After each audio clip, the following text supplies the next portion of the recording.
Assalamualaikum warahmatullahi wabarakatuh. Perkenalkan, nama saya Hani Septiani, perwakilan dari kelompok 4. Hari ini kami akan menjelaskan manajemen evaluasi dan monitoring zakat. Yang pertama yaitu pengertian monitoring dan evaluasi.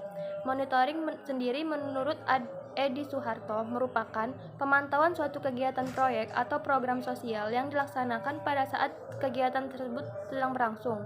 Sedangkan evaluasi merupakan pemantauan suatu kegiatan proyek atau program sosial yang dilakukan pada saat kegiatan tersebut telah berakhir atau dilaksanakan sekurang-kurangnya setelah program tersebut telah berjalan beberapa saat. Yang kedua itu tujuan monitoring dan evaluasi. Yang pertama, mengetahui bagaimana masukan sumber-sumber dalam rencana yang digunakan. Yang kedua, bagaimana kegiatan dalam implementasi dilaksanakan. Yang ketiga, apakah rentang waktu dipenuhi secara tepat atau tidak. Yang keempat, apakah setiap aspek dalam perencanaan dan implementasi berjalan sesuai dengan yang diharapkan.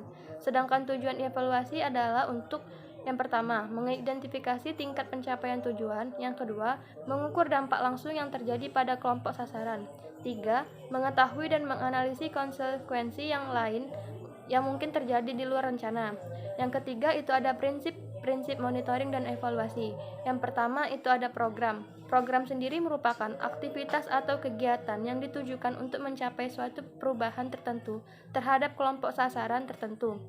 Yang kedua, kebijakan. Kebijakan merupakan ketetapan yang memuat prinsip untuk mengarahkan cara-cara bertindak yang dibuat secara terencana dan konsisten dalam mencapai tujuan tertentu. Yang ketiga ada organisasi. Merupakan sekumpulan dua orang atau lebih yang bersepakat untuk melakukan kegiatan tertentu demi mencapai tujuan yang telah ditetapkan. Yang keempat, produk atau hasil. Merupakan keluaran atau output yang dihasilkan dari suatu proses kegiatan tertentu. Yang kelima, itu individu, merupakan orang atau manusia yang ada dalam organisasi dan masyarakat. Yang keempat, materi keempat yaitu sistem monitoring dan evaluasi. Yang pertama itu ada indikator. Indikator merupakan faktor-faktor yang dibutuhkan agar pelaksanaan kegiatan dapat berjalan sehingga menghasilkan keluaran berupa dana, sumber daya manusia, informasi, kebijakan, atau peraturan perundang-undangan. Yang kedua, proses merupakan gambaran perkembangan pelaksanaan selama kegiatan berjalan, khususnya dalam proses pengolah masukan untuk menghasilkan keluaran. Yang ketiga ada keluaran, yaitu hasil yang dicapai dari suatu kegiatan dapat berupa fisik maupun non-fisik.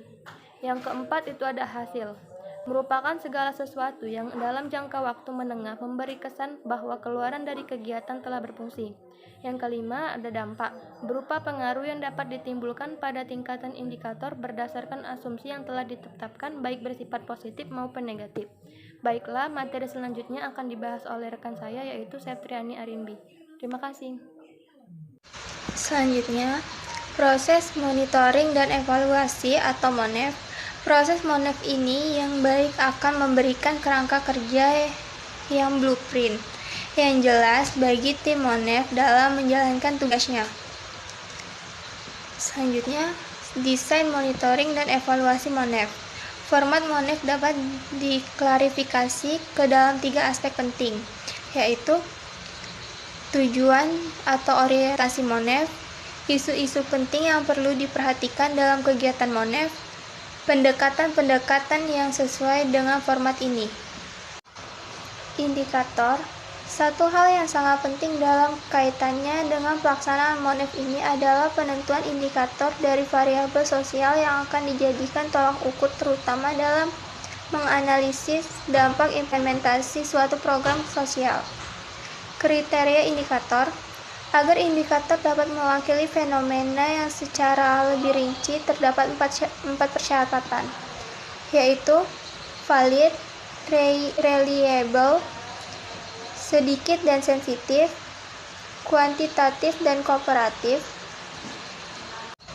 Perbedaan dan persamaan monitoring dan evaluasi MONEV. Meskipun monitoring dan evaluasi harus berjalan secara beriringan, namun monitoring dan evaluasi memiliki persamaan dan perbedaan. Baiklah, sekian dari penjelasan materi dari kelompok kami. Saya akhiri. Wassalamualaikum warahmatullahi wabarakatuh.